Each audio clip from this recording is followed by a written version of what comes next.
Bien, buenas noches a todos. Mi nombre es Abdiel Iván Batista. Todo el mundo me llama Iván Batista. Yo soy un facilitador en temas que tienen que ver con gestión integral del riesgo de desastres. Soy docente universitario, enseño esto a nivel de universidad. También soy un maestro instructor de búsqueda y rescate en selva y montaña. Y entre otras cosas, pues también soy un guía especializado en parques nacionales y áreas protegidas. Y con mucha vergüenza debo decir que esta charla la estamos haciendo reactivamente en vez de ser una charla de prevención, pero igual nos sirve pues como una acción anticipatoria para el futuro próximo para aprender algo más de este tema. Cambio climático es un tema que está en boga desde hace unos años. Hay quienes lo niegan, quienes lo aceptan, quienes lo cuestionan. Lo cierto es que el cambio climático pues genera lluvias fuera de temporada, dentro de la temporada. Eso crea inundaciones, crea deslizamiento de tierras, hay crecida de los ríos y todo eso tiene que ver con las actividades del turismo, sobre todo el turismo de aventura. Eh, lo que es observación de aves, senderismo, trekking, por ejemplo, se ven afectados con esto. Al igual que las poblaciones se ven afectadas por esta temporada, ¿sí? Eh, Esta charla, pues, es con el consentimiento, aval y auspicio del Sistema Nacional de Protección Civil, una iniciativa de la Asociación de Guías de Turismo de Panamá, apoyada por Cruces Trail OBC, por APAVE, que es la Asociación Panameña de Aventura y Excursionismo, por la Asociación de Guardavidas de Panamá, por la Asociación Nacional de Salvamento Acuático de Panamá, que es la otra asociación establecida, em, por cuatro comités de Cruz Roja: el Comité de Cruz Roja de Metro Oeste, el Comité de Cruz Roja de Natá, el Comité de Cruz Roja de Arraiján, el Comité de Cruz Roja de Boquete, por la organización de Cuentos de Fogata y por la Escuela de Supervivencia Chagres. Son nuestros patrocinadores y auspiciadores de esta charla de esta noche. Sí les agradecería pues dejar las preguntas para el final, de tal manera que no interrumpamos la charla y podamos al final pues hacer toda la gama de preguntas que genere en base a las dudas que quizás queden pendientes. El marco de Sendai del año 2015 básicamente es de donde se empieza a estructurar todo lo que tenemos actualmente en gestión integral del riesgo de desastre. Eh, Interesantemente, una de las cosas que establece el marco de Sendai son cuatro prioridades. La primera de esas prioridades es comprender el riesgo de desastre. No es fácil comprender el riesgo de desastre porque toda la vida quizás hemos vivido con desastres. Hemos vivido con inundaciones, con fuertes vientos, hemos vivido con deslizamiento y entonces vemos como algo normal. Eso es normal que pase. Pero esto va más allá que pase o que no pase, es comprender que tenemos que hacer acciones correctivas, tenemos que ser previsores para el futuro inmediato. El segundo prioridad del marco de Sendai es fortalecer la gobernanza del riesgo de desastre para gestionar dicho riesgo. Esto no es nuevo. Desde el año 2012, 2015 al 2019, el Sistema Nacional de Protección Civil buscó trabajar con los 71 distritos que tenía el país. Hoy día tiene 81, buscando unirlos a la gestión integral del riesgo de desastre para generar, ¿verdad?, una fuerza desde la gobernanza que permitiera hacer acciones preventivas. Esto pues es difícil de trabajar porque igual que la salud ocupacional, pues un corregidor puede decir, a mí no se me ha muerto nadie aquí para yo invertir en eso. Es mejor invertir en otra cosa. Es lo mismo que pasa en salud ocupacional. Entonces, la gobernanza pues debe estar allí para darle mayor valor a esto. El tercer prioridad del marco de Sendai nos habla de invertir en la reducción del riesgo de desastre para la resiliencia. Es muy parecido al segundo. La inversión en la reducción del riesgo de desastre implica gastar dinero quizás para que no pase absolutamente nada, pero se necesita invertir dinero en la reducción del riesgo de desastre, sea en implementar sistemas de alerta temprana, invertir en capacitación, etcétera. La cuarta prioridad nos habla que se debe aumentar la preparación para casos de desastre a fin de dar una respuesta eficaz y reconstruir mejor en los ámbitos de la recuperación, la rehabilitación y la reconstrucción, que son los otros temas inherentes a la gestión integral del riesgo de desastre. Pero ¿cómo podemos aumentar la preparación para casos de desastre si no estamos invirtiendo, si no estamos fortaleciendo, si no estamos comprendiendo el riesgo de desastre? Entonces, estas cuatro prioridades hay que trabajarlas juntas desde todos los ámbitos, inclusive transversalmente, para que podamos entender que tenemos realidades que nos están afectando y que nos están dejando secuelas como damnificados, eh, afectados, muertos, inclusive Eso. dentro de todo esto. Entonces, pues, partiendo de aquí, veamos otros puntos. El cambio climático, nos dice, se llama cambio climático a la variación global del clima de la Tierra. Algunos especialistas dicen que esto ha sucedido toda la vida. Otros dicen esto es de reciente data, 70 años hacia acá, 50 años hacia acá. Y estas variaciones se deben a causas naturales y a la acción propia del hombre en algunos casos. Y nos dice también que se produce sobre todos los parámetros climáticos, la temperatura, las precipitaciones, la nubosidad, las sequías. Quienes estamos inmersos en el mundo de la naturaleza, desde el punto de vista de la conservación o del punto de vista, digamos, del turismo, pues, y convivimos con este medio ambiente de bosques, de selva, hemos notado los cambios en los últimos años. Ríos que han perdido su cauce, riachuelos que nunca se secaban, hoy día se secan. Vemos cómo los árboles de cuipo pierden las hojas dos veces, tres veces un verano. Cómo no cambian las plantas caducifolias, simplemente se quedan con su follaje. O sea, los cambios están y son perceptibles. Entonces, empieza pues a ser un problema bastante notable y al cual tenemos que prestarle atención.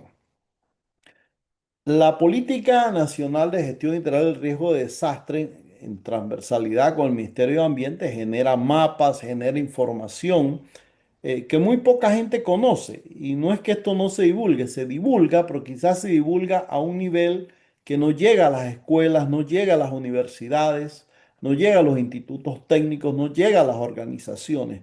Pero sí hay información sobre cambio climático y cómo afecta de acuerdo a las regiones que tenemos nosotros en el país. Un ejemplo, por ejemplo, palpable es el lugar que quizás en Panamá tiene más información de tipo climático es Cerro Punta. Cerro Punta maneja temperaturas diarias entre 19 y 21 grados.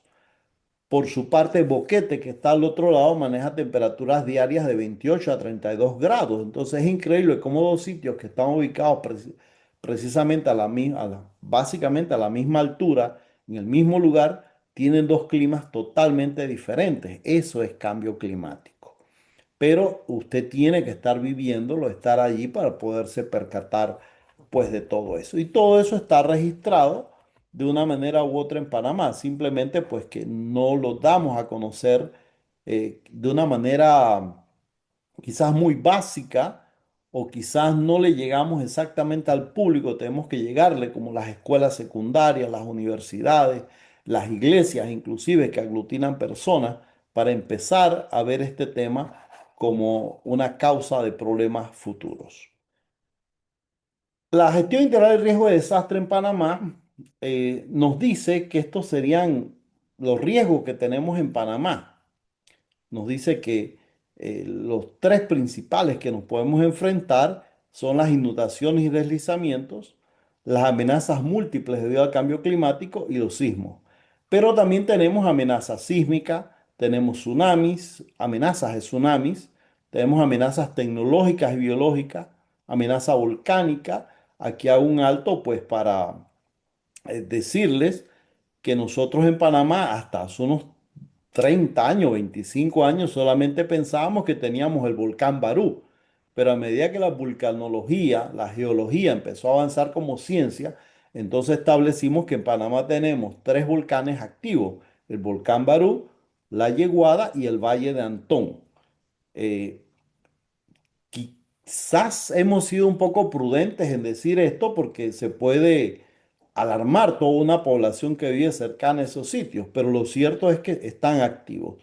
Y hay más de 27 conos volcánicos en todo Panamá que están detectados. Entonces, sí, tenemos una amenaza volcánica pues emergente.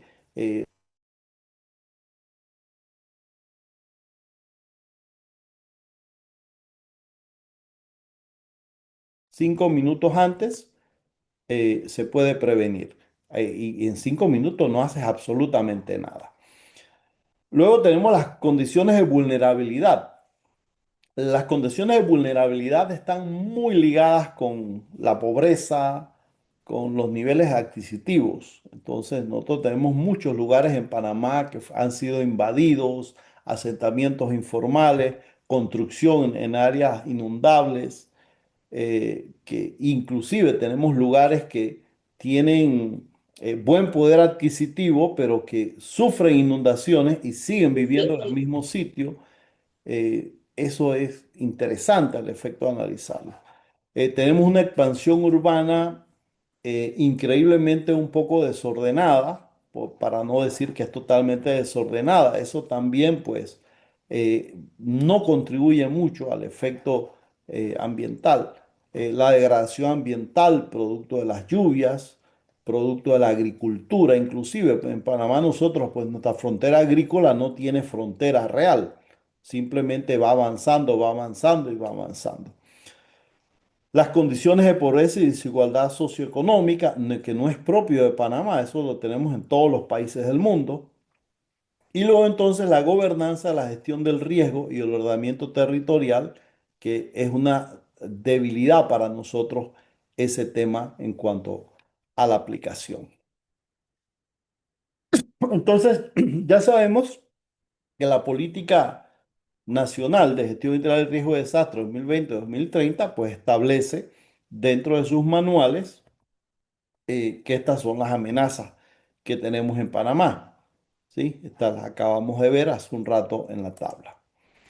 Pero cuando vamos a una realidad y esa realidad se hace en cada corregimiento, en cada distrito, cuáles son las amenazas, cuáles son los riesgos de cada distrito, nos encontramos que increíblemente hay una coincidencia de riesgo. Inundaciones en la mayoría de los distritos de Panamá, unos más, otros menos, deslizamiento de tierra, de barro, de piedra, accidentes de tránsito por el aumento de la parte vial, del parque vial, sequías, la sequía, aunque la tenemos sectorizada en Azuero, pues afecta a otras regiones como el oriente chiricano. Perdidos y extraviados en selva y accidentes de montaña están muy ligados con las actividades del turismo de aventura, del trekking, de observación de aves, etcétera, del rafting, por ejemplo. Y los incendios de masa vegetal, pues que cada año va subiendo de cantidad los incendios de masa vegetal provocados básicamente por humanos, pues nosotros no tenemos temperaturas solares tan altas como para crear una combustión espontánea. Dentro de esto, pues, les decía que ya se identifica en Panamá mediante mapas y usando los sistemas de información geográfica, por ejemplo, cuáles son los lugares en Panamá donde se dan inundaciones, donde se dan deslizamientos, donde puede haber sismos, donde hay volcán, donde hay sequía, donde está aumentando el nivel del mar, cuál es la cobertura boscosa que existe, cuál se está perdiendo. Pues esto ya lo tenemos identificado y esto nos ayuda a hacer las acciones preventivas que podemos planificar más adelante. Tenemos herramientas que nos facilita hacer todo eso. tenemos la Política Nacional de Gestión Integral de Riesgo de Desastre, el Plan Estratégico Nacional de Gestión Integral de Riesgo de Desastre de Panamá, el Marco Nacional de Recuperación Post-Desastre de Panamá y el Plan Nacional de Respuesta a Emergencias y Desastres. Todo esto es literatura y estudios plasmados dentro del Gabinete de Gestión Integral de Riesgo de Desastre del SINAPROC. Luego, la Cruz Roja Panameña tiene dentro de su planificación y estructura organizativa una estrategia de salud para áreas de desastre, tiene una política de gestión integral de riesgo a desastre, tiene un plan nacional de emergencia, desastres y crisis y tiene cursos de gestión de riesgo de desastres y crisis a nivel interno y también a nivel externo para asociaciones, organizaciones que quieran saber de este tema. Entonces tenemos herramientas, ¿verdad? Mediante textos que pueden ser utilizados para conocer un poco más y entrar con ese primer principio, pues, o prioridad del marco de Sendai, que es comprender el riesgo de desastre. Entonces, la charla hoy va básicamente a tratar del cambio climático y de este tema de lluvias y sequías e inundaciones. El cambio climático para nuestro país lo vamos a entender en base a dos cosas, lluvias y sequías. Las lluvias están muy relacionadas con el fenómeno del niño y la sequía con el fenómeno de la niña. Al revés, perdón. El fenómeno del niño con la sequía y el fenómeno de la niña con con las lluvias. Esto lo escuchamos cada año, pero quizás no le prestamos atención cómo funciona. Pero fíjense lo interesante que el cambio climático altera como una cadena todo lo que es el sistema de lluvias. Lo altera. Hay lluvias, cuando hay lluvia hay que ver la intensidad, la duración. Hay inundaciones, ahí se toma en cuenta si es tierras bajas, si son pueblos, si son ciudades. Hay deslizamiento de tierras, que puede ser de lodo, de piedra. Hay accidentes viales y en selvas y montañas están los perdidos, los extraviados, los retrasados, los accidentados. Y esto lo consideramos nosotros pues amenazas múltiples, porque puede haber lluvias sin inundaciones, pero con deslizamiento de tierra y con accidentes. Entonces, pues, se hace múltiple, pues, este tipo de amenaza. Esto nos genera, pues, personas afectadas, personas damnificadas, nos genera heridos, muertos, epidemias, inclusive nos genera desaparecidos en un momento dado dentro de lo que vivimos en el país. Fuera de eso, pues tenemos también entonces nosotros que nos vemos afectados de una manera u otra por la temporada de huracanes. La temporada de huracanes inicia en el Caribe en el mes de julio y termina en el mes de noviembre. Y básicamente en ese periodo de junio a noviembre se dan también entonces las depresiones tropicales, las tormentas tropicales. Hasta aquí todo iba bien. Pero en esa misma época también tenemos la influencia de la zona de convergencia intertropical, que es la conjunción de los vientos alisios del norte y del sur que se generan en Asia, viajan por el trópico, siguiendo la línea del trópico, cruzan África y nos llegan a América y al Caribe. Entonces, toda esa fuerza de los vientos, la zona de convergencia intertropical, nos tira todo lo que pasa en el Caribe hacia Panamá. Y de aquí surge entonces la broma que hacemos en Panamá de que la sombra del huracán nada más nos afecta. Ahora, el cambio climático altera las lluvias en Panamá. La temporada de lluvias va de mayo a noviembre y de diciembre al mes de abril, entonces es la temporada seca. Pero entonces hemos visto, por ejemplo, este recién año que pasó, que en el verano, la temporada de verano, llovió en casi todo Panamá. Entonces es una alteración de las lluvias. También los sitios al Caribe suele llover cuando es la temporada seca, lo que causa pues inundaciones en enero y febrero. Ese es el caso de Bocas del Toro, Comarca Nove, norte de Veragua, que suele inundarse en el mes de enero, febrero, porque esa parte del territorio responde más al hemisferio norte. Y por supuesto, la notable influencia de la temporada de huracanes en el Caribe, como ya lo dijimos, y la entrada de la zona de convergencia intertropical. Entonces, todo esto nos coayuda para que tengamos un cambio climático. Este es un pequeño mapa de Panamá, creado en conjunto con mapas del Instituto Geográfico Nacional Tommy Guardia, donde podemos ver cómo funciona en Panamá esto de las lluvias. O sea, en todo Panamá llueve, pero lo circulado en rojo llueve de enero a febrero. Enero, febrero se intensifica las lluvias ahí. Entonces, norte de Veragua, este de la provincia de Colón, norte de Coclé, donde está Santa Fe, Alto Ortiga, la comarca Nove, Bocas del Toro, la comarca Nazo. Ahí tenemos inundaciones pues a inicios de año. Y la región central de Panamá, que es donde básicamente tenemos el arco seco. El arco seco no solamente es la provincia de Herrera y Los Santos, el arco seco inicia en Punta Patiño, en Darién, continúa en las islas del Pacífico, del archipiélago, y de ahí salta a lo que sería Chepo, Chepillo, Chimán, y se va por todo el bordeando, y básicamente llega hasta quizás Tocumen. De ahí hay un salto y empieza nuevamente en Punta Chame, en lo que es la provincia de Panamá Oeste, ahora es Arco Seco, va pegado a la zona de playas, entra a la provincia de Cocle y baja a la provincia de Herrera y Los Santos. Ese es el Arco Seco.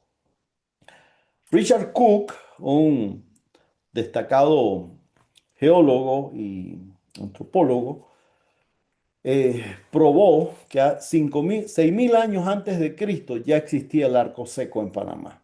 Eso se probó. Entonces, eso de que los santeños y los herranos devastaron las provincias, eso es mentira. Siempre hubo un arco seco allí. No es que no hay vegetación, sí hay vegetación, pero hay vegetación de arbustos, no hay árboles grandes, excepto al sur de Veraguas y al sur de la provincia de Los Santos, que sí hay macizos montañosos con reductos de selva tropical. ¿Sí?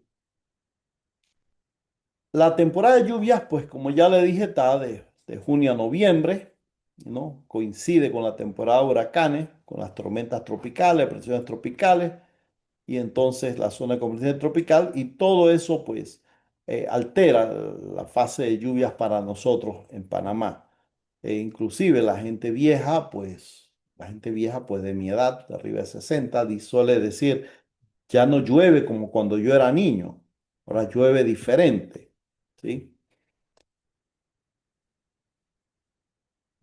Ahora, con base a la evaluación de riesgos y el manejo de todo este tema, pues hoy día buscamos prepararnos para todo esto enmarcado dentro de lo que son acciones anticipatorias. Y para eso, pues hay cursos, seminarios, charlas, simulaciones, simulacros. Eso debe hacerse para prepararnos para cuando eso pase. Y hoy día, por ejemplo, el CEPREDENAC y otras instituciones crean imágenes como esta, donde nos dice que la acción anticipatoria pues forma parte de todo un engranaje que está dentro de la preparación, una acción anticipatoria, una respuesta temprana y una recuperación. Entonces nos dice, por ejemplo, no nos dice exactamente qué es lo más importante, pero los expertos enmarcan que todas las acciones anticipatorias que tienen el objetivo de prevenir, de mitigar, de prepararte, ¿verdad? Es lo que va a permitir una respuesta mucho más temprana para salvar vidas. Eso incluye preparar a las comunidades para enfrentarse, pues, a los peligros que puede enfrentar durante la temporada de lluvia. Y eso a su vez permite que haya una recuperación muy rápida de esas comunidades. Una de las cosas que increíblemente no se logra entender en Panamá ahora mismo, y no sé por alguna razón, la gente se ha quedado como perdida en el tiempo, es que Panamá ya no tiene 9 provincias, tiene 10 provincias, tiene 6 comarcas indígenas, tiene 81 distritos, 701 corregimientos, y según el último censo del 2023 tiene mucho más de 2.600 barrios a nivel de Panamá.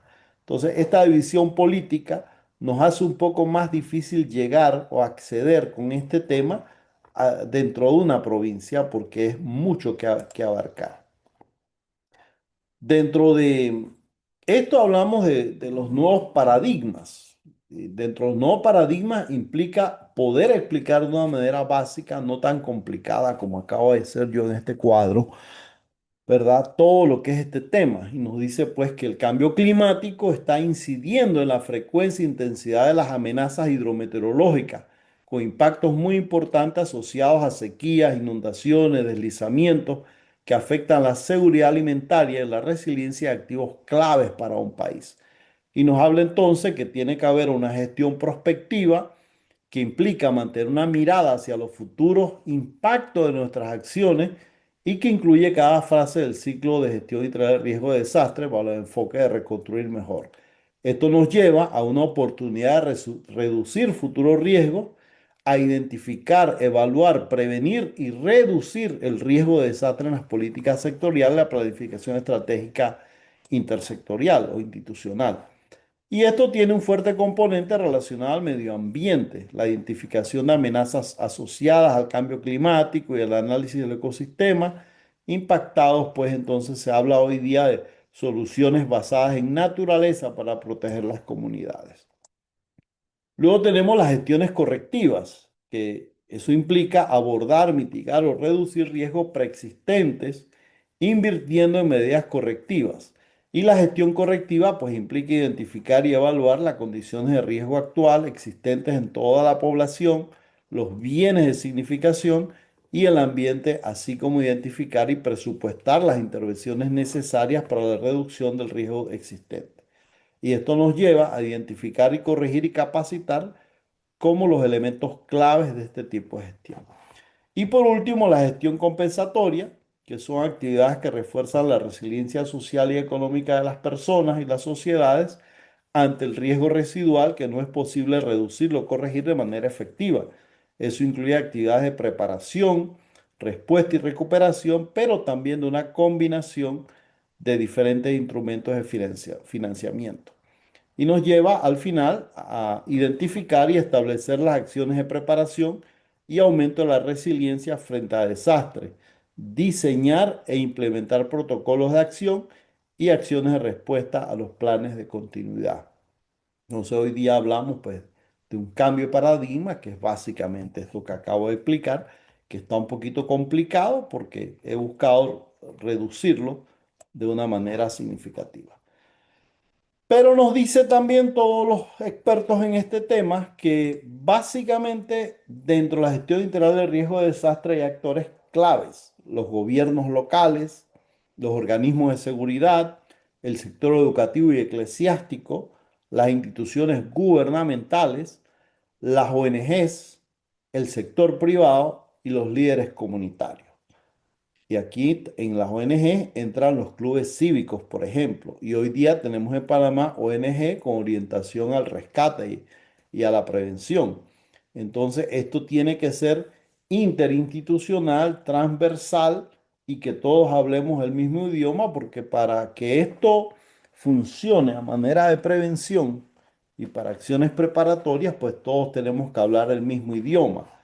Pero usualmente esto cuesta dinero invertir en charlas, invertir en cursos, pues entonces nadie quiere aceptar esa responsabilidad de, de aceptar el costo que implica capacitar. Entonces, volviendo acá al cambio climático, el cambio climático nos lleva a la temporada de lluvias, que coincide con la temporada de huracanes, que nos afecta a la zona de convergencia intertropical, y si eso afecta directamente a la construcción de áreas inundables, le sumamos hoy día en las ciudades, en los pueblos, alcantarillado sin mantenimiento y el bloqueo natural de las fuentes de agua.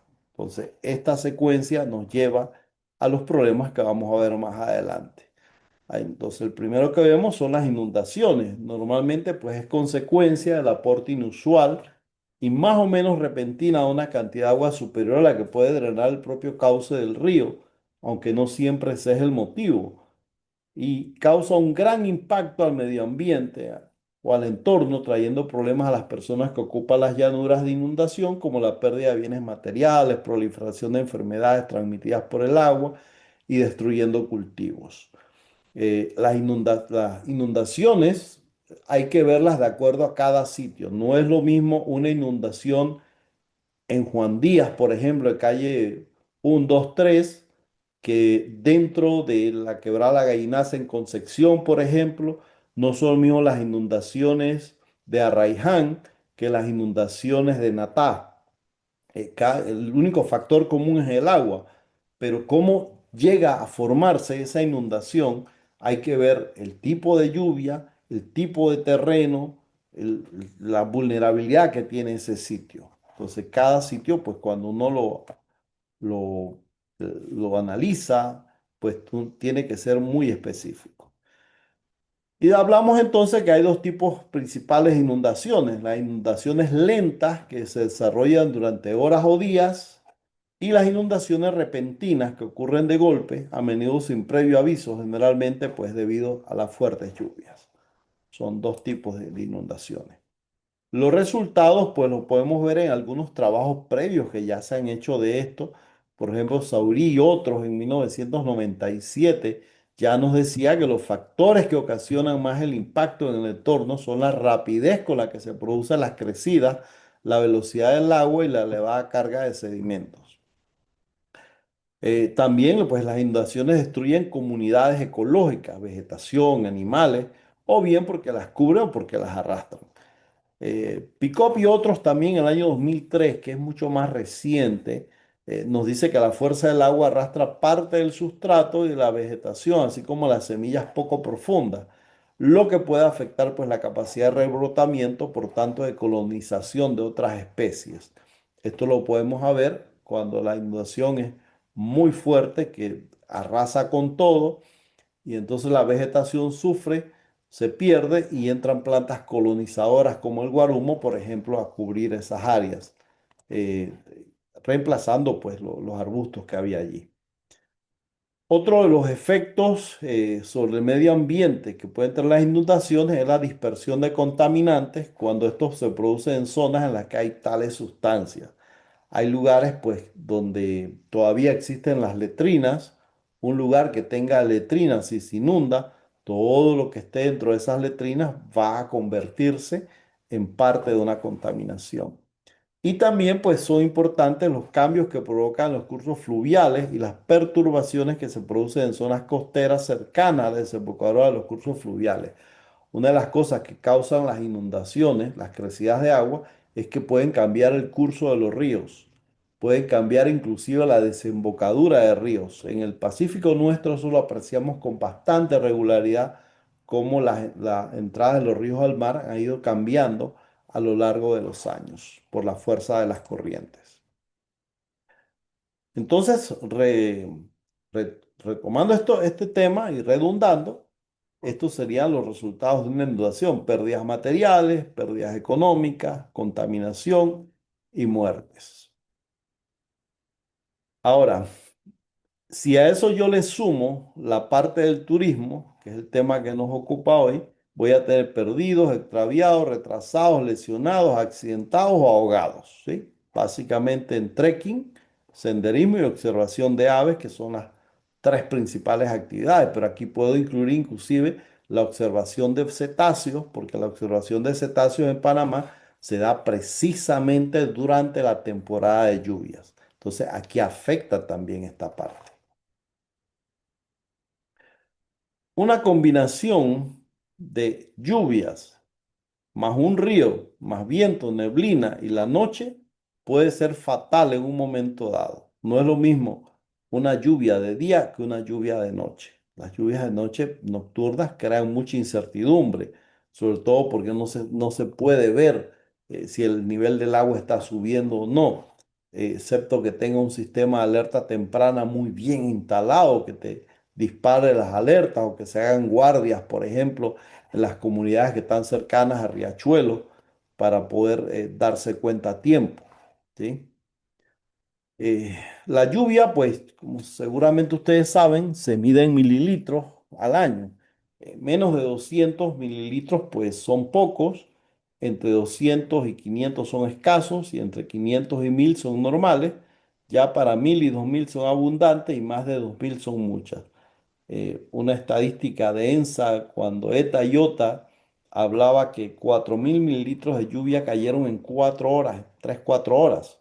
Entonces eso es demasiada agua pues para la tierra. 1 mililitro de agua es igual a 1 litro de agua. Entonces hay ejercicios, por ejemplo, que yo he hecho en la universidad en la cual me construyo 1 metro cuadrado y mando que los estudiantes viertan, por ejemplo, 30 litros de agua y la tierra absorbe el agua, pero cuando ya son 90 litros que se vierten, la tierra empieza a perder la capacidad de absorción y ahí es donde se crean las inundaciones. La lluvia depende de tres factores básicamente, de acuerdo a las leyes físicas. Depende de la presión atmosférica, la temperatura y especialmente pues la humedad atmosférica para que se dé. Entonces ya sabemos pues que la temporada de lluvia se inicia muy firme en el mes de abril o mayo y dura hasta diciembre, siendo básicamente los meses de septiembre, octubre y noviembre los más lluviosos dentro de esta temporada. Y dentro de esa temporada el más lluvioso después del 24 de junio, mitad de julio, hay ciertos veranillos donde hay temporadas pues que no llueve mucho, pero luego vuelve a arreciar, ¿no?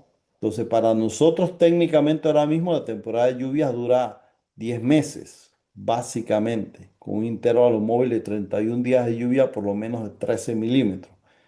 Y el mes con más lluvia en Panamá es octubre, con un promedio de 190 mililitros de lluvia por día, de acuerdo pues a ciertas áreas donde se mide esto, que lo hace la Universidad Tecnológica y día lo hace el Instituto de Meteorología e Hidrología de Panamá. Entonces ya sabemos que el valor promedio detallado de precipitaciones anuales en Panamá para el año 2017 fue 2928 mililitros de lluvia. Y ese ha sido el máximo valor desde 1962. Pero esto ha sido superado en algunas ocasiones, como en el año 2010 con la Purísima, por ejemplo. Eso excedió toda esta cantidad. Entonces, esta es una tabla del INPA, donde nos dice básicamente cómo llueve en cada provincia. Tenemos Coclé con una división de Pacífico y Caribe muy estudiada, igual que Colón, dividido entre oeste y este. Y luego entonces tenemos ahí las demás provincias y nos dice, por ejemplo, la mayoría de las provincias de Panamá oscilan entre los 400 mililitros y los 1390, una lluvia normal. Luego hay lluvia estimada que se puede dar, ¿no? Y un escenario que se puede esperar de esa cantidad de lluvia.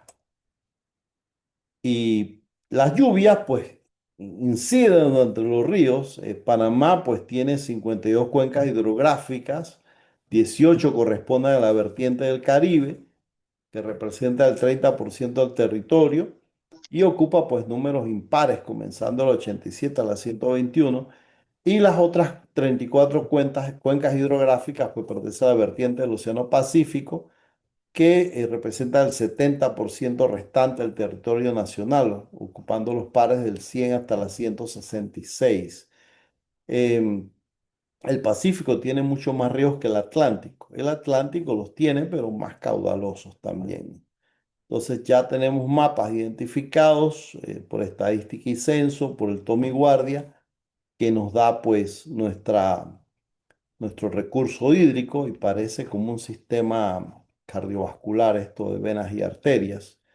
Esto es lo que tenemos. Si usted puede ver este mapa, la mayoría de los distritos y corregimientos nuestros tienen algún tipo de río o fuente de agua que lo atraviesa. El, los datos de Desinventar de 1996-2014 eh, estableció ya, y esto se replica nuevamente en la política nacional, los lugares mucho más propensos a inundaciones, donde es muy, muy alta la propensión a inundaciones. Fíjese que Darién es una propensión muy, muy alta, pero Darién generalmente no tiene afectaciones mucho por inundaciones porque las comunidades viven muy separadas y algunos pueblos construyen sus casas en alto, así que no les afecta. Pero hoy día, con una expansión que ha tenido Darién, pues estamos encontrando que hay comunidades que se están inundando.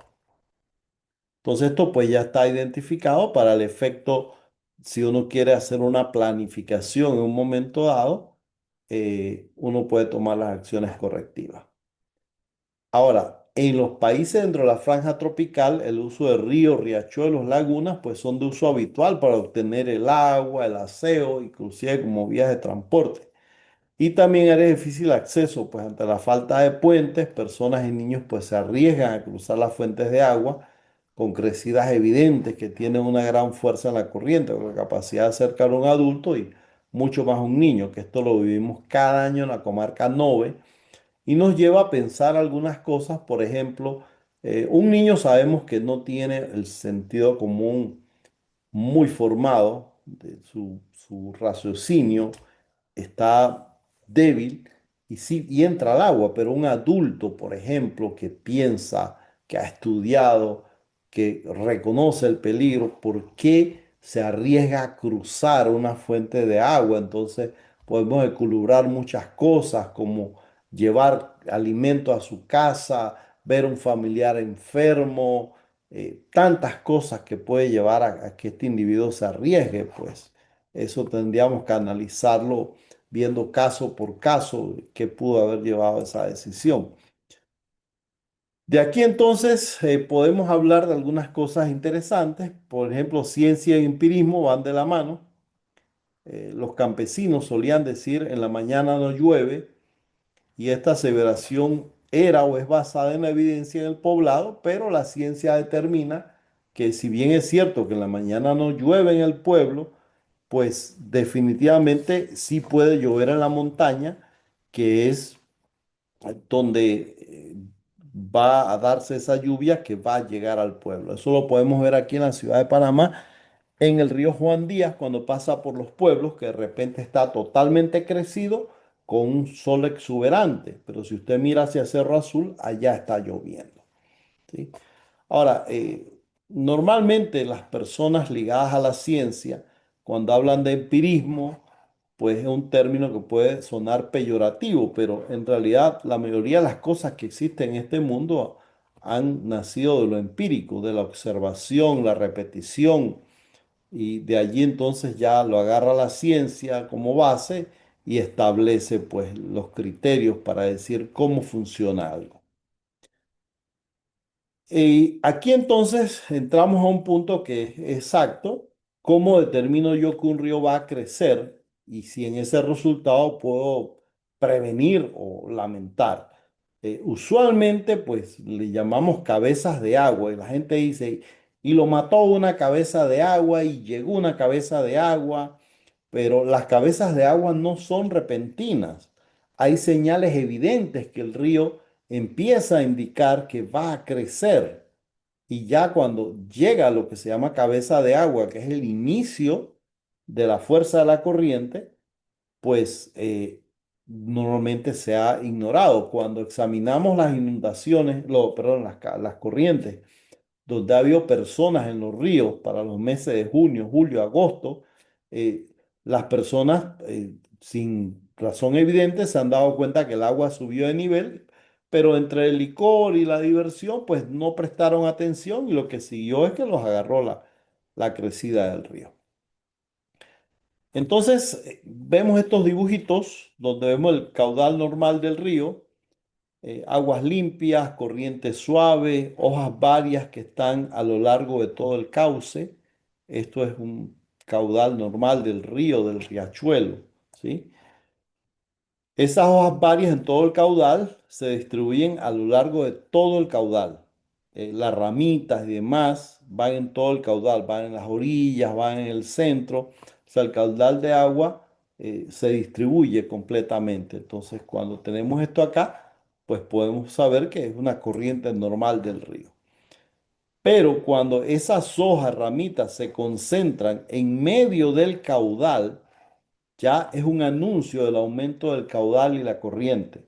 El medio del río, ahí se concentra la mayor fuerza de la corriente, en la mayor parte de los casos en las montañas, en los lugares alejados.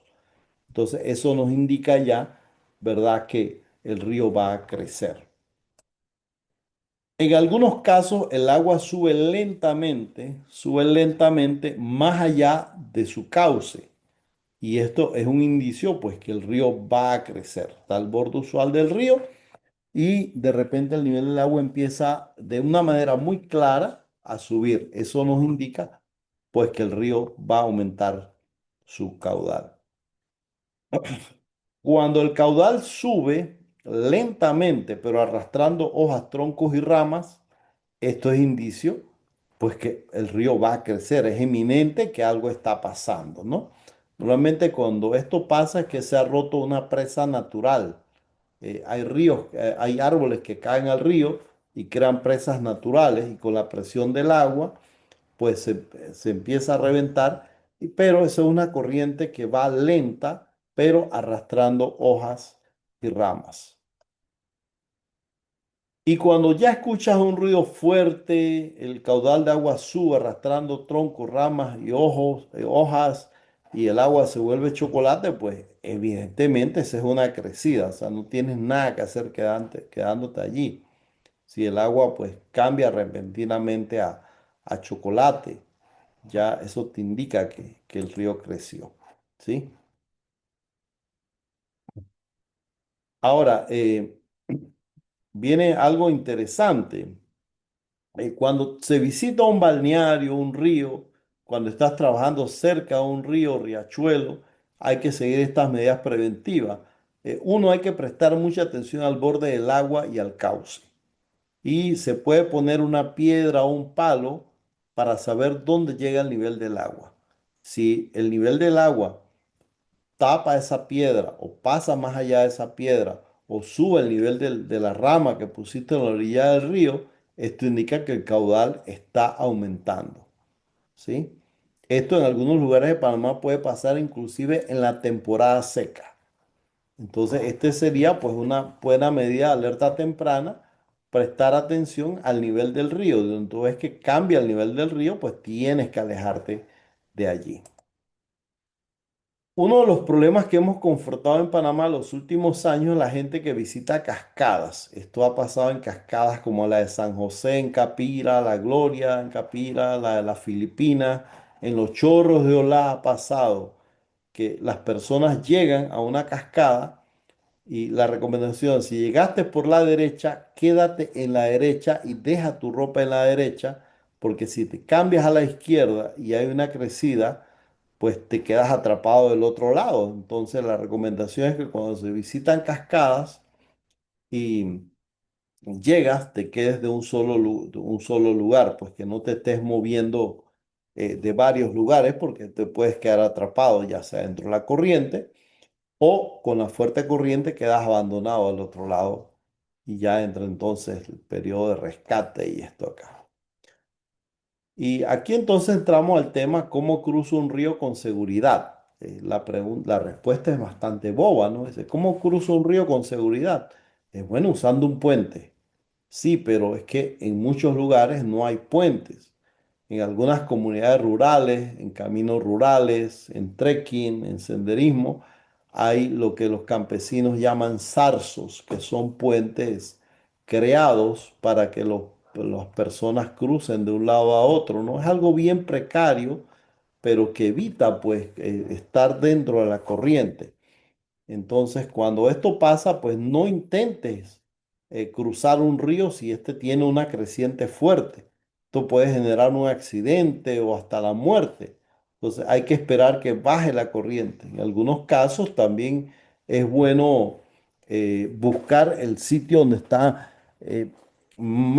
con menos corriente, menos profundo, menos ancho para poder cruzar el río, ¿no? eh, de alguna manera segura. Eh, Hay cosas interesantes, por ejemplo, si la profundidad es menor de 1 metro, Se puede cruzar caminando en diagonal y en contra de la corriente, arrastrando el pie para avanzar. O sea, hay que avanzar a paso firme. Siempre debe avanzar en diagonal para cortar la corriente, ¿sí? Y arrastrando los pies, no levantándolos. Ya si la profundidad es mayor de 1 metro, se puede utilizar una cuerda fijada de un punto A un punto B sin que esta cuerda esté tensa y debe haber cierta elongación de la cuerda y uno cruza a favor de la corriente entonces usando la cuerda como apoyo, pero sin fijarte a la cuerda, sin anclarte pues a la cuerda. Aquí lo vemos en este dibujo. Primero le recomiendo, por más buen nadador que seas, no cruces un río crecido. Entonces, si el río pues tiene cierta corriente que te llega hasta la rodilla, por ejemplo, cruza en diagonal viendo la corriente del río. Pero si la profundidad es mucho mayor y hay corriente fuerte, puedes usar una cuerda amarrada de un punto A un punto B y cruzar a favor de la corriente hasta llegar al punto B. ¿Por qué la diferencia en ambas cosas? En la primera, una corriente fuerte de un río que tenga una corriente de 10 nudos ya es capaz de tumbarte cuando el agua te llega al tobillo. Entonces debes caminar viendo la corriente de frente porque puedes ver que va bajando, ¿sí? Y pues si es preferible pues usar un apoyo, una vara, cruzar agarrados de la mano en cadena humana, pues perfecto. Pero ya con la corriente más fuerte, de más profundidad, entonces usas una cuerda para cruzar en diagonal a favor de la corriente porque te montas sobre la corriente o te zurras sobre la cuerda para llegar al otro lado y la propia corriente te lleva al otro punto. Y si te atrapa la corriente, entonces lo que hace es que adoptas la posición de flotar boca arriba con los pies hacia adelante. La gente que hace senderismo, que hace trekking, normalmente lleva una mochila. Lo que se recomienda es que esa mochila, lo que vaya adentro, vaya impermeabilizado en una bolsa plástica o un dry sack. Y esto lo que hace es que cuando la persona cae al agua, la bolsa se convierte en un chaleco salvavidas. Entonces te permite flotar. Entonces si te atrapó esa corriente, pues te pones boca arriba, te colocas las manos a los lados, levantas un poquito la cabeza, mueves las manos haciendo como un aleteo, buscando llegar a la orilla. ¿Por qué adoptas esta posición? Porque si hay piedras adelante o troncos, lo primero que se golpea son los pies. Te sientes un golpe en el pie, levantas la nalga y después, tan pronto levantas la nalga, levanta la cabeza y no te golpeas. En algunos casos se puede utilizar este pequeño artilugio. Hace unos meses, a inicio de temporada de lluvia, salió en televisión el director nacional de Protección Civil mostrando los galones de agua amarrados con una cuerda como una medida pues de utilizar un salvavidas inventado, un salvavidas de fortuna para rescatar a alguien que se estaba nadando. Esto que mostró el director nacional de Protección Civil no es nuevo. Tampoco eh, suplementa o tampoco reemplaza un equipo de salvamento. Esto fue inventado hace muchos años por la Cruz Roja Americana para las comunidades rurales en Estados Unidos. Y simplemente es agarrar un galón, llenarlo hasta la mitad de agua, unirlo con un nudo, una cuerda y este galón con la cuerda atada se le lanza a la persona que se está ahogando para que se agarre del galón y se trae a la orilla más cercana. Entonces, para algunas comunidades rurales, esto se puede instalar en ambas orillas o en sitios, por ejemplo, que usted va con un grupo a visitar una cascada, se puede llevar esta cuerda con este galón y es un artilugio, pues, de fabricación casera que le sirve como instrumento de salvamento. ¿Sí? Eh, en algunos lugares inclusive se puede dejar instalado allí. Yo recuerdo que hace algunos años nosotros en la laguna de San Carlos dejamos alrededor de 16 de estos instalados en la orilla de la laguna para las personas que se bañaban ahí, pues de un accidente tenían cómo rescatar al que se estaba ahogando. Con el correr del tiempo, pues eso se dañó y más nunca nadie lo reemplazó, ¿sí? Pero hoy día, pues la gente que hace senderismo y que hace vida al aire libre, pues deben llevar una cuerda de seguridad que puede ser de 30 pies de largo o 10 metros de largo y 9 a 10,5 milímetros de grosor.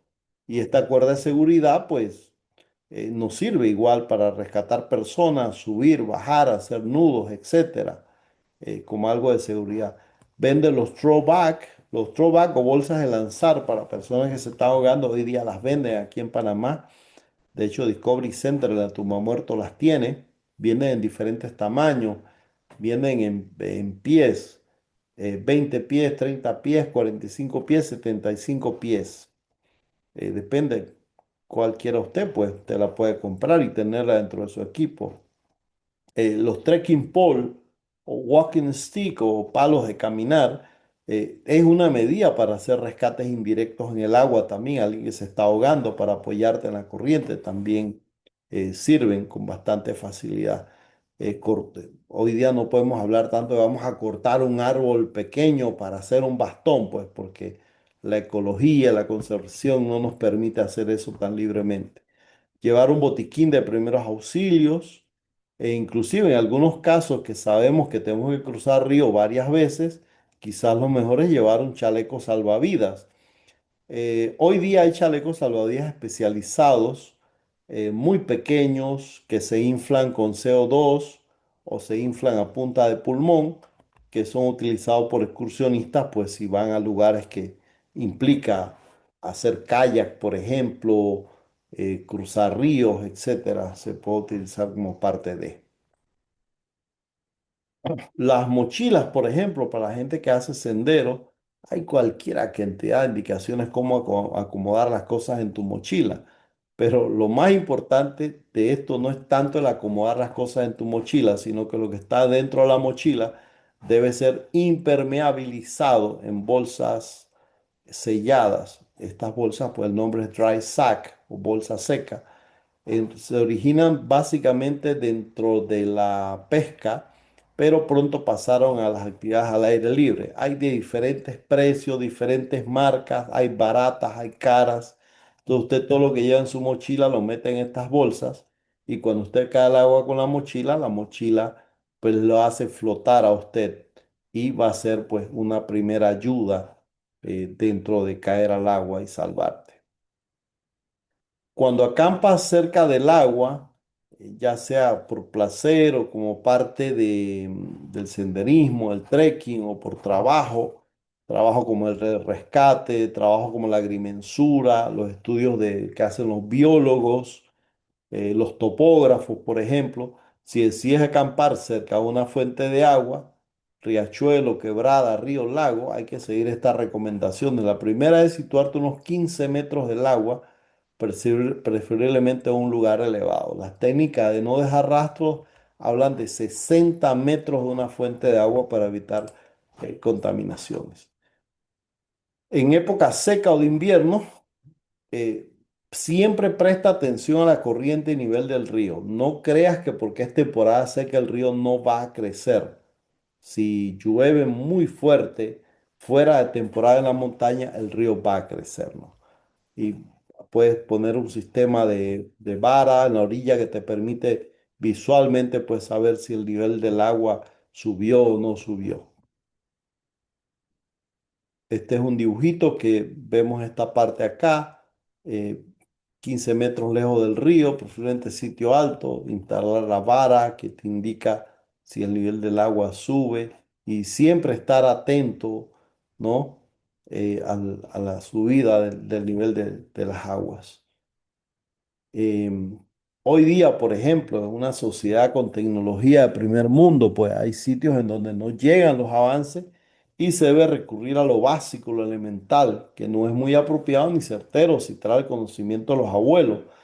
Pero ese conocimiento ancestral basado en generación en generación siempre ha sido de gran ayuda y muchas actividades deben ser hechas en la mañana porque en la mañana generalmente por efecto del calor, de la humedad, del ciclo del agua, pues no tiende a no llover. Y hoy día pues se añaden otros elementos tecnológicos esenciales como la radio, que llega a sitios más remotos, nos da alertas tempranas. Hoy día inclusive hay detectores de tormenta, hay apps que te dicen que te va a llover o no va a llover. Entonces pues todo eso tenemos que utilizarlo hoy día como herramientas de prevención. Esto acá lo vemos, es un sistema de alerta temprana que funciona para campamentos, para comunidades. Las varas verdes es donde está el cauce normal del río. La, la vara amarilla, este dice hasta dónde puede llegar la corriente del río. Y ya donde llega la parte roja es que el río está totalmente fuera de su cauce. Son sistemas de alerta muy muy elementales, de muy fácil confección que se utilizan, pueden utilizarse en comunidades o en sitios cuando uno está pues cerca del agua como medidas preventivas. La seguridad pues es un compromiso, la seguridad no es una moda, la seguridad es un compromiso total, o sea, una vez que usted escuche algo de seguridad, usted tiene que hacer uso de ello. Una de las primeras cosas que se hace como ciudad es planificar la actividad. Dentro de esa planificación está la hora de salida. En Panamá es común que dice, nos vamos a las 6 de la mañana y a las 6 de la mañana llama a alguien y dice, estoy en camino y ni siquiera ha salido de su casa. Entonces, en vez de partir a las 6 de la mañana, se parte a las 7, 7 y media y se perdió tiempo crucial para hacer una actividad. Ropa y equipo. Eh, Nosotros vemos una notable influencia en los programas de televisión y entonces tenemos personas que van a actividades pues en calzado inadecuado, en sandalias, calzados como croc, pantalones legging, pantalones licra, todo eso es inapropiado para hacer una actividad en el trópico. Entonces, sin equipo, por ejemplo, hay gente que va sin nada, va sin agua, sin snack. Eso, pues, por eso se habla de lleva un guía profesional que te indique qué debes llevar y cómo debes llevarlo. ¿Cuántos participantes está manejando el guía, la persona? Aquí en Panamá hay guías que se tocan el pecho, que llevan 50 personas, 70 personas. No, señor. Cuando tú llevas más de 15 personas, pierdes el control del grupo, excepto que lleves a alguien más que te ayude. Y llevando otras personas se pierde el control del grupo. Entonces, un buen grupo puede oscilar entre 8 y 12 personas para hacer una actividad. El estado del tiempo, una de las cosas más comunes que vemos en Panamá ahora mismo es, no, hombre, no le hagas caso al estado del tiempo, esa gente siempre se equivoca. Dicen que va a llover y hace un sol espléndido. No, tienes que hacerle caso al estado del tiempo porque el tiempo es variable. Yo recuerdo hace algunos años que trabajaba en Clayton, uno llamaba desde Clayton la base, pues para las áreas recreativas, lo llamaba a meteorología, que allá trabajaba Ned Quinn, por cierto.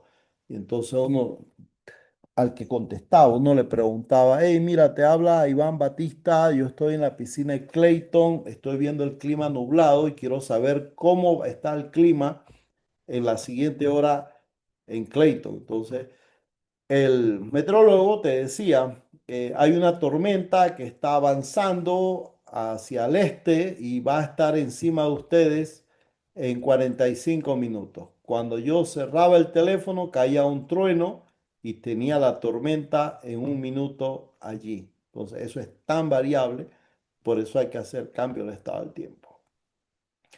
Hoy día, la página del Instituto de Meteorología y Hidrología de Panamá está activa, es una página interactiva. Usted puede entrar a esa página y ve el estado del tiempo, puede ver el anuncio de prevención que genera el SINAPROC, puede ver el estado del tiempo en advance, o sea, en las siguientes horas, los siguientes días, e inclusive usted puede usar apps como Windy App, y el Windy App te permite y te manda señales de mal tiempo o buen tiempo también. Entonces, todo esto es necesario, pues, tomarlo en cuenta. Y le reitero, la seguridad es un compromiso.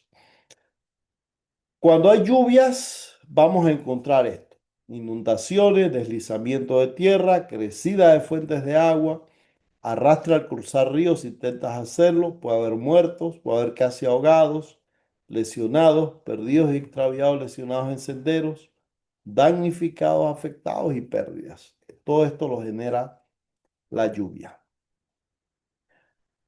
Actividades de acciones anticipatorias para esta temporada de lluvia, pues saber mucho de lo que son alertas tempranas, cómo funcionan, saber de análisis de riesgos para ver probabilidades, capacitarse, cursos de natación, cursos de rescate, cursos de primeros auxilios, cursos de meteorología básica, cómo interpretar las nubes, cómo interpretar el viento, por ejemplo, coordinación con la gobernanza. Hay una pelea actualmente con la gente que no quiere registrarse dentro de los parques nacionales, áreas protegidas.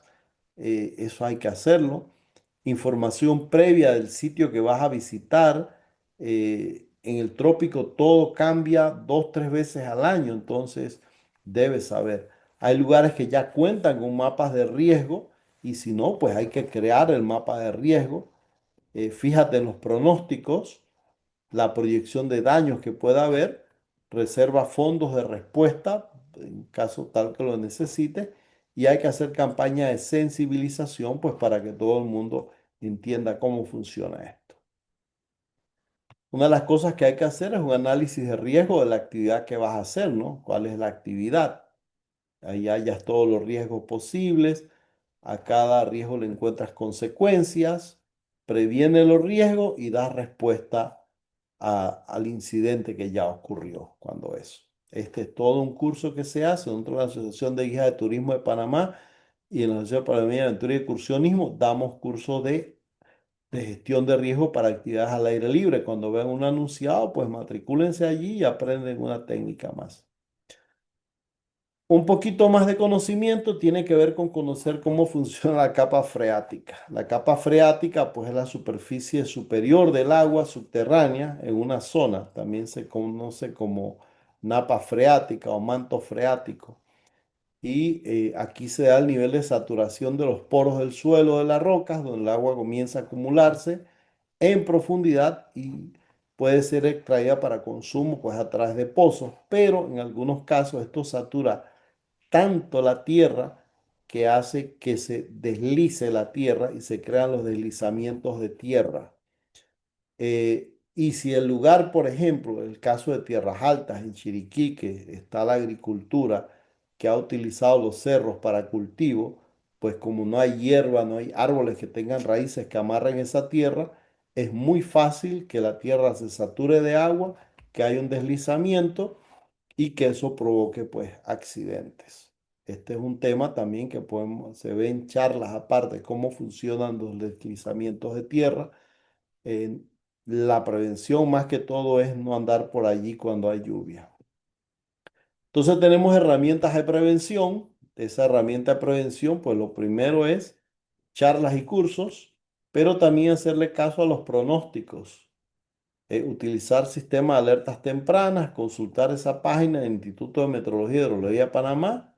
En algunos casos, utilizar los mapas digitales que tiene la NATI y el Instituto Geográfico Nacional Tommy Guardia. Usar apps como Windy. Yo uso Windy, pero hay otros apps también que usted puede utilizar. En algunos casos, algunos apps como Wikilog, Gaia GPS, si usted paga un poquito más y no usa los que son gratis, te da un estado del tiempo también para hacer actividades al aire libre. Entonces, todas estas son herramientas de prevención que podemos utilizar en un momento dado.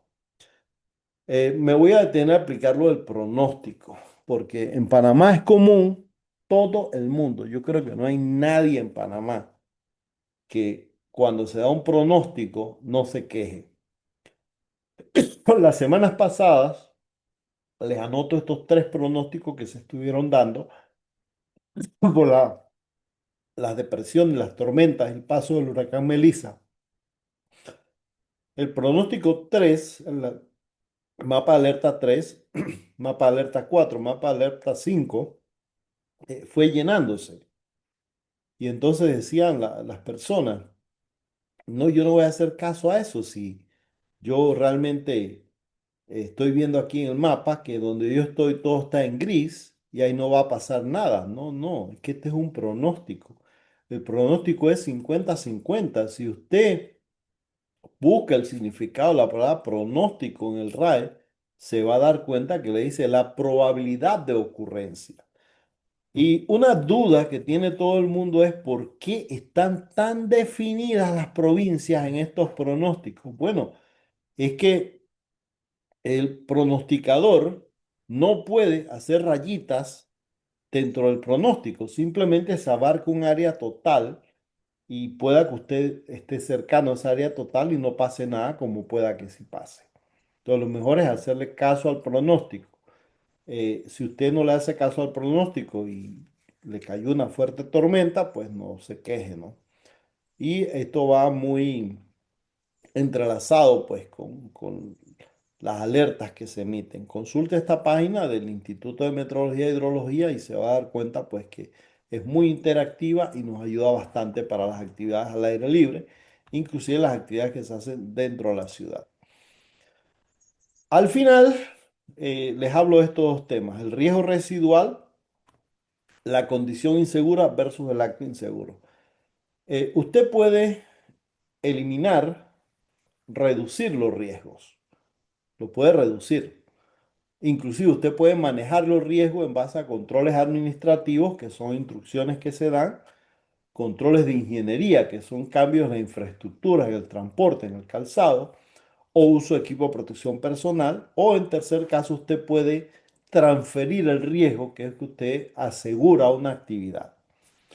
A pesar de que usted maneje el riesgo en cualquiera que sea de su forma, que ustedes lo prevenga, queda el riesgo residual. El riesgo residual es eso que queda allí latente, que es inherente a la actividad que puede ocurrir. Eso le podemos llamar accidente, que a pesar de todo lo que hicimos, ocurrió. ¿Sí? Eso es el riesgo residual. Pero más allá de ello tenemos la parte humana, una condición insegura versus un acto inseguro. Mira, lo más común, por ejemplo, una condición insegura es un río con fuerte corriente o una gran crecida. Eso es una condición insegura. ¿Cuál es el acto inseguro? Cruzarlo bajo cualquier excusa posible. Yo soy nadador de los delfines azules, soy guardavidas, tengo medalla de nadar. No, no, no. Es un acto inseguro cruzarlo. O sea, no lo puedes cruzar. Lo mismo pasaría con un anuncio de tormenta. Se da un anuncio, este fin de semana habrá fuertes lluvias y tormentas. Entonces, esa es una condición insegura. ¿Cuál es el acto inseguro? Hacer el senderismo, hacer el trekking, a pesar de que el anuncio decía que había un pronóstico que no era favorable. Entonces, la condición insegura y el acto inseguro están muy relacionadas con el aprendizaje, con la conducta humana. Entonces es algo que cuando examinamos un riesgo, la causal pues de un riesgo, nos damos cuenta que generalmente es que hicieron un acto inseguro. Por eso entonces pasó el accidente. Mire, aquí en plena ciudad, en los ríos de la ciudad, en el río Mocambo, como el río Curundú, los chicos que viven en Curundú y que viven en la comunidad de Mocambo, hacen una actividad que suelen hacer los chicos del interior. Cuando el río crece producto de las lluvias, los chicos se tiran en una parte del río y dejan que la corriente los arrastre y en la siguiente curva del río logran agarrar la orilla y salen, ¿sí? Eso lo hacen en el interior todo el tiempo. De hecho, esta temporada de lluvia filmaron unos chicos que lo estaban haciendo tirándose desde un puente haciendo esa actividad. Entonces, eso es un acto inseguro que está siendo hecho dentro de una condición insegura, ¿sí? Y aquí en plena ciudad encontramos la noticia, muere niño arrastrado por la corriente del río Mocambo, muere niño arrastrado por la corriente del río Curundú. Cuando examinamos cómo ocurre eso, fue precisamente entre esto, condición insegura versus acto inseguro. Y bueno, hasta aquí esta interesante charla, gracias a nuestros motivadores que están acá. la, el Sistema Nacional de Protección Civil, la Asociación de Guías de Turismo de Panamá, quien tuvo la iniciativa, secundada por APAVE, que es la Asociación Panameña de Aventura y Excursionismo, las dos asociaciones de guardavías debidamente establecidas en Panamá, la ANSAP y la AGP, Cruces Trail OBC, la organización Cuentos de Fogata, la Escuela de Supervivencia Chagre y los comités de Cruz Roja de Metro Este, Natá, Arraiján y Boquete. Y hasta aquí lo dejamos. Vamos a parar la grabación para entonces